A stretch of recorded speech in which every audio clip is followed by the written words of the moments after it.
I have just arrived to the country to this message on lifting on the ban of the logging, and there must have been some consideration, which I salute.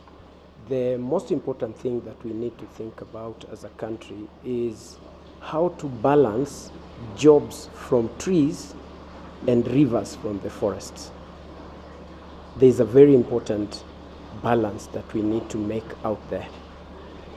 And we need to realize that there is much more that needs to be done, more than just the economic value of the forest and what we are doing at the moment. What necessitated the ban way back in 2018? A lot was realized. It is documented on governance issues, corruption, mismanagement, and so many things that were brought out that led to the banning of the logging. And therefore we need to check very deeply what has happened since then. Of course, there are things that are very clear, that Kenya needs a lot of timber.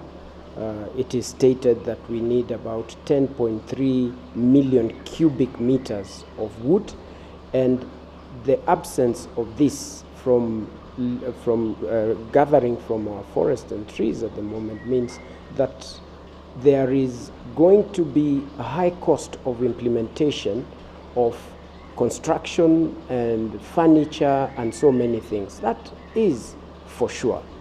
And the issue about forest burning of logging is not just an issue of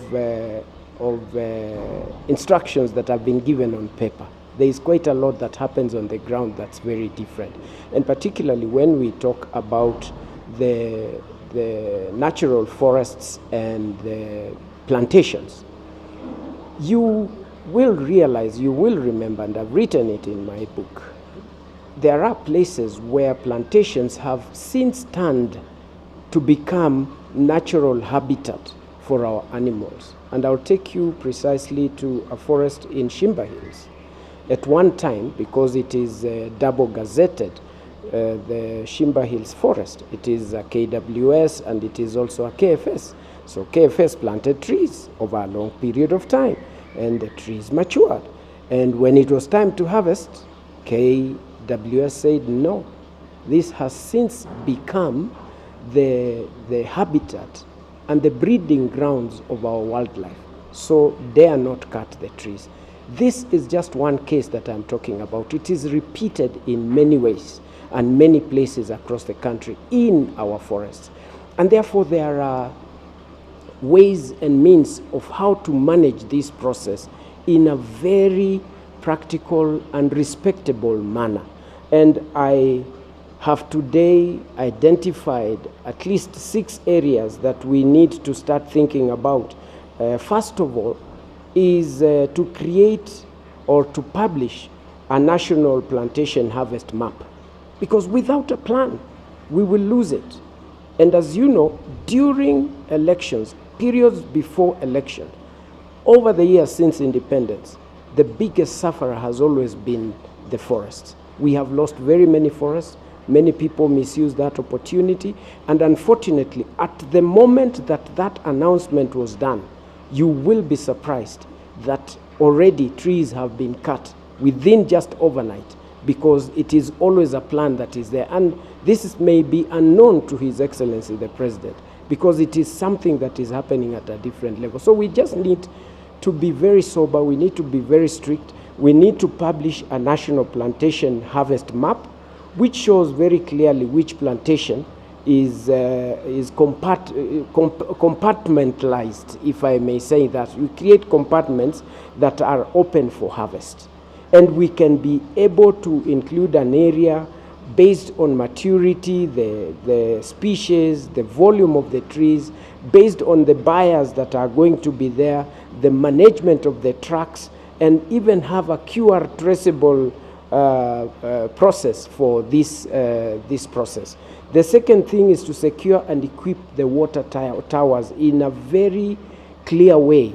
And this is nothing else but fencing, because the edges of our forests are always an issue. They are not fenced. and you find a lot of forests are open to abuse. And let me go back to this, Seth. At the time that this ban was introduced, in between 2021 and 2024, the highest loss of forests and forest cover has not been in the plantations. It has actually been in the gazetted forests, in the areas where we have natural trees, and therefore it means it's not just about law, it is the management process that needs to be worked on, and we need to deal with it very, very seriously to make sure that it can work very well, and therefore to secure and equip all water. We have hundreds of water towers. We need to move very fast. There is funding to enable this to be done, and there is a procedure that can help in that. We need to scale up the small-scale holder woodlots, because this can be managed. We need to introduce bamboo farming. We need to make sure that there is guaranteed takeoff. We need to have a lot of, you see, we are talking of billions of trees to be planted, and true they are. But are people making money out of this process? How can we make it an economic value that everyone will be able to earn from it, as opposed just to earning trees and you cut and you create furniture? There is also a process below that needs to be managed, even as good as the process may have been suggested. We need to reform very clearly the plantation establishment and livelihoods improvement scheme. This is the PELIS system. And the players inside it know. They know it very well. There is a lot that needs to be done. We need to have, to make it very transparent, to be known to the people, to be digitally monitored if there was a way that we could do that. And today, technology has since advanced, and we need to even have limited processes of harvesting and strict plantation processes that are needed by the companies that are involved. We need also, as a matter of urgency, to create and enact a legal timber procurement process, a policy that will require that all public projects like the Kenyan plantation sources are traceable and all that. For instance, I've written a book. It is supposed to be sold online. And the license of the limited cover or limited material for this is licensed by an institution, that every page that is there is traceable to which tree, when, how. And therefore it becomes a limited edition. It improves the livelihoods of the people.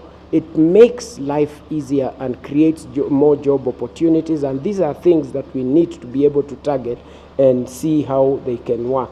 And then we need to launch, in my opinion, and it has always been there, and activate a water towers dividend fund.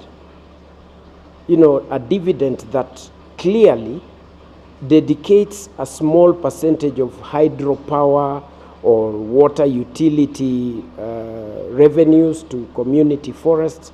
These are things that can be done in a very seamless manner and very practical, in a very innovative manner, that people would be able to take this up. So it's not about banning or not banning, because there is a need to do that.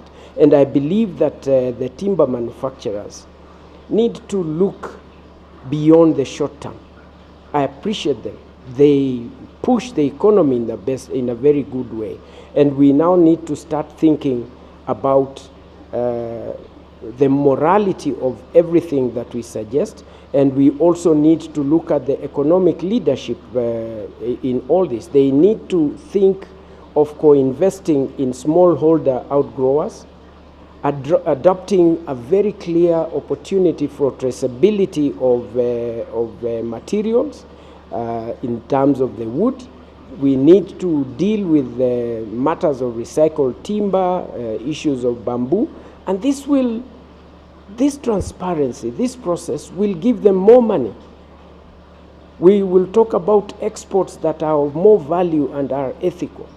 There will be more money to be made in this, instead of operating in a manner that we are all suspicious of each other.